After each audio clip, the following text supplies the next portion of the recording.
You could wear the most expensive clothes, build the best body in the gym, and learn to speak perfect English. But if one thing about you is weak, people will never truly respect you. And that one thing is your eyes. Psychology says that when you meet someone for the first time, it can take only a few seconds for them to form an impression of your confidence and social value. And if you look down or avoid their eyes during those first few seconds, you can instantly send the signal that you're a follower, not a leader. Today, I'm going to show you 5 levels of eye contact that most people don't even know about. And by the time you reach level 5, you'll understand how to create psychological pressure without saying a single word. So watch until the end, because level 5 is your psychological weapon. Think about this. If I looked directly into your eyes for 3 seconds without blinking, would you feel uncomfortable? Would you feel the urge to look away, check your phone, or break eye contact? That pressure you feel is called social tension. And here's what most people don't understand. Whether you're trying to impress someone, crush an interview, or earn more respect from your friends, your ability to handle that tension can completely change how people perceive you. People often read your eyes before they even process your words, and if you're constantly looking away, you can appear nervous, uncertain, or uncomfortable, and that's one of the biggest mistakes people make without even realizing it. Now, let's get into level 1. We're not robots. You can't stare into someone's eyes forever. Eventually, you have to break eye contact. But here's where the game changes. How you break eye contact matters. Never immediately look down. Instead, look to the side, right, left, or even slightly upward.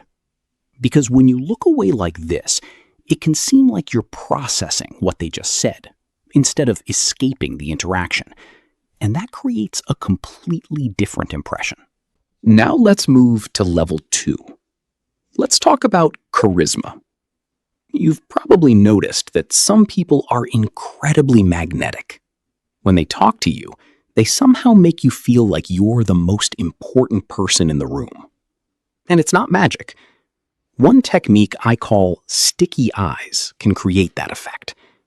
Most people end eye contact the second the conversation ends. They look away almost instantly because they want to escape the tension. But you should do the opposite. Imagine your eyes are slightly sticky.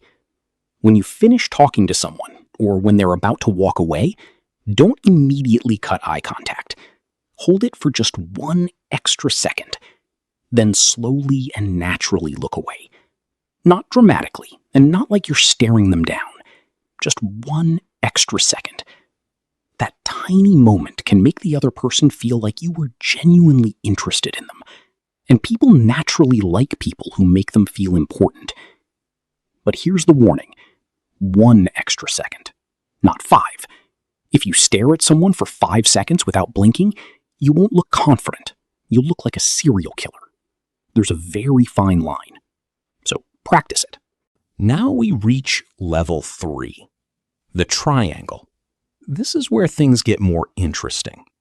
If you're on a date with someone, or you're attracted to them, don't just stare directly into their eyes the entire time. It can feel like a police interrogation. Instead, create subtle tension. Imagine there's an invisible triangle across their face. One point is their left eye, one point is their right eye, and the third point is their lips. Start with their left eye for 1 or 2 seconds, then move to their right eye. Then briefly shift your attention toward their lips for 1 or 2 seconds, and then return to their eyes. The key is subtlety. Don't stare, don't make it obvious, and don't use this in every conversation. This technique is meant for situations where you're trying to create attraction, not during a business meeting with your boss. Now we move to level 4, the anchor. Life isn't always friendly. Sometimes someone will try to intimidate you. A boss might try to make you feel small. A classmate might try to embarrass you. Or someone might try to bully you or test your confidence. And this is where you use the anchor. When people get nervous during an argument, their eyes often start moving around, left, right, up, down. Their head moves, their facial expressions change, and all those little movements can reveal nervousness. So choose one of their eyes. I recommend their left eye, and keep your attention there. Don't constantly switch between their eyes. Don't overreact, don't raise your eyebrows, and don't make unnecessary facial expressions. Just stay calm, still, and completely in control. When you remain composed while someone is trying to shake your confidence, something interesting can happen. They start wondering, why isn't this person reacting? Why aren't they nervous? Why aren't they backing down? They came into the interaction expecting to control you, but your stillness creates uncertainty, and uncertainty creates pressure. But there's one small detail that makes all of these techniques even stronger. Don't try to prove that you're confident every second. Real confidence shows when you're comfortable with silence. If the other person stops talking, don't rush to fill the silence with words.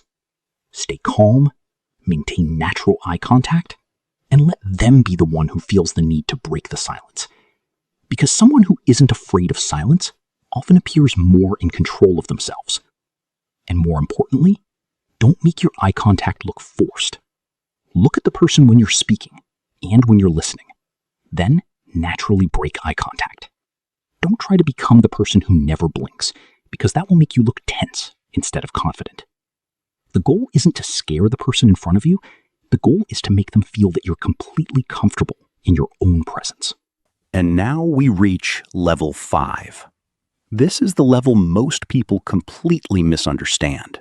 I've seen people learn how to hold eye contact, but somehow they still look scared or even a little crazy. Why? Because they're opening their eyes way too wide. Think about what happens when you're genuinely shocked or afraid. Your eyes get wider, your body becomes alert, and your brain starts searching for danger. That's the classic deer in the headlights look. So if you're talking to someone while keeping your eyes wide open the entire time, you can accidentally send the wrong signal.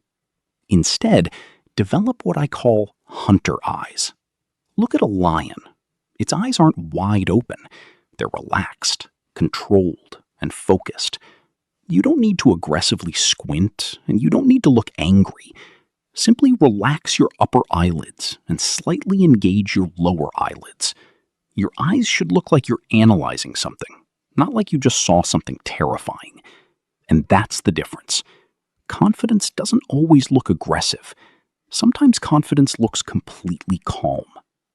So remember the 5 levels. Don't look down when you break eye contact. Use sticky eyes for 1 extra second. Use the triangle when the situation is appropriate. Use the anchor when someone tries to intimidate you. And finally, keep your eyes relaxed, focused, and under control. Because your eyes are saying something before you even open your mouth. And the question is, what are yours saying about you? Subscribe for more psychology, confidence, and self-development videos.